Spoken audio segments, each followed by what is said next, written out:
रामकृष्ण हरी माऊली. आजचा विषय आहे श्रद्धा. श्रद्धा म्हणजे काय? तर श्रद्धा म्हणजे काहीतरी भव्य दिव्य आहे ते शोधायची सुरुवात म्हणजे श्रद्धा. जेव्हा आपलं मन या साऱ्या विश्वाचा अभ्यास करू लागतं तेव्हा सत्य, शाश्वत, आनंद असं काहीतरी आहे याची आपल्याला जाणीव होऊ लागते आणि मग आपली खात्री पडते की तोच एकमेव या जगाचा करता करविता आहे. आणि अशी जी खात्री पडते तीच श्रद्धा.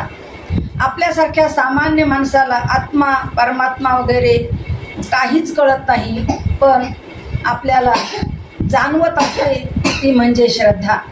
श्रद्धेची जबरदस्ती करता येत नाही. तो भाव सहजपणे प्राप्त होत असतो. श्रद्धा ही संत महात्म्यांच्या सानिध्यात राहूनच आपल्याला तिचा अनुभव घ्यावा लागतो. कारण श्रद्धा ही अतिशय उच्च प्रतीची अनुभूती आहे आणि तिचा अनुभव संतांच्या सानिध्याशिवाय येत नाही.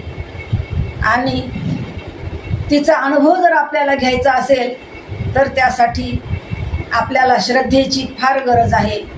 आणि जोपर्यंत आपल्याला आपल्या ठिकाणी श्रद्धा निर्माण होत नाही तोपर्यंत आपल्याला परमात्म्याचं ज्ञानसुद्धा होऊ शकत नाही. म्हणून भगवान श्रीकृष्ण गीतेमध्ये म्हणतात की श्रद्धावान लभते ज्ञानम. रामकृष्ण हरी माऊली.